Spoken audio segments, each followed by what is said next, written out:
Hello everyone, कैसे हैं आप लोग। I hope you all will be good. तो आज का हमारा टॉपिक है difference between malignant and benign tumours. तो हम डेफिनेशन से स्टार्ट करते हैं। Benign tumour is a non cancerous growth of cells. These tumours grow slowly, do not invade nearby tissues and do not spread to other parts of the body. मतलब जो हमारे benign tumours होते हैं वो non cancerous होते हैं, मतलब ये जो ट्यूमर होते हैं वो कैंसर नहीं होते हैं। दीज ट्यूमर्स ग्रो स्लोली, और जो ट्यूमर्स हैं ये स्लोली ग्रो होते हैं और ये आसपास के जो नियर बाई टिश्यूज़ होते हैं उनको इन्वेड नहीं करते हैं। इन्वेड का मतलब उनको इन्वॉल्व नहीं करते हैं। And do not spread metastasise to other parts of the body.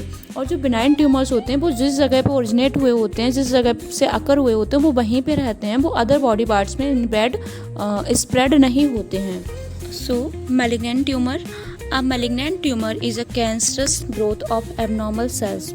जो मैलिग्नेंट ट्यूमर होता है वो क्या होता है, कैंसरस एबनॉर्मल ग्रोथ होती है सेल्स की।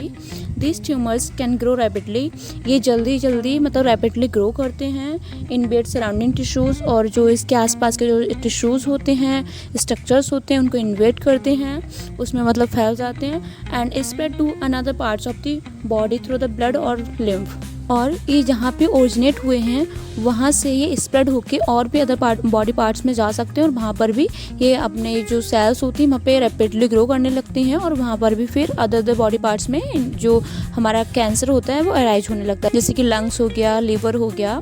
तो जो हमारा मैलिग्नेंट ट्यूमर है वो ज़्यादा डेंजरस होता है as compare to the benign tumour. अब हम पढ़ लेते हैं बेनाइन ट्यूमर्स के कैरेक्टरिस्टिक्स। बेनाइन ट्यूमर जैसे मैंने आपको बताया ये स्लो ग्रोथ इनकी होती है, वेल डिफाइंड बॉर्डर्स होते हैं, मतलब इनके जो बॉर्डर्स होते हैं वो वेल डिफाइंड होते हैं। मैं आपको एक बार स्ट्रक्चर दिखा देती हूँ। आप इसमें देख सकते हैं बेनाइन ट्यूमर जो है वो गोलाकार है, और जो मैलिग्नेंट ट्यूमर है वो आड़ा तिरछा है, और इसकी जो सेल्स होती हैं वो इन्वेट करती हैं आसपास के स्ट्रक्चर्स को, जबकि बेनाइन ट्यूमर में ऐसा नहीं होता है। So do not spread to other organs.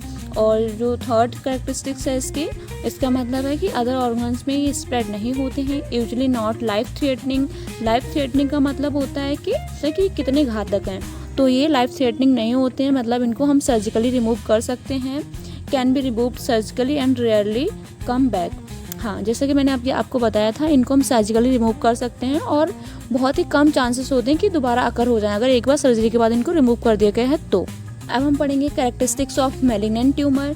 Rapid and uncontrolled growth. इस मैलिग्नेंट ट्यूमर्स होते हैं उनमें क्या होती है, इनकी ग्रोथ जो होती है बहुत ही फास्ट होती है, रैपिडली होती है, उनकी जो ग्रोथ होती है वो अनकंट्रोल्ड होती है। Next, poorly defined borders. इनको जो बॉर्डर्स होते हैं वो प्योरली डिफाइंड होते हैं।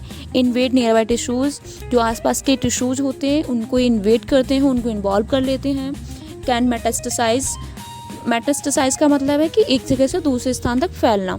तो ये एक जगह, जिस जगह पे ये ओरिजिनेट हुए होते हैं वहाँ से ये स्प्रेड होके अलग अलग बॉडी पार्ट्स में चले जाते हैं, लिम्फ या फिर ब्लड के through. Next, can be life threatening. तो आप इधर ये बेनाइन ट्यूमर और मैलिग्नेंट ट्यूमर देख सकते हैं।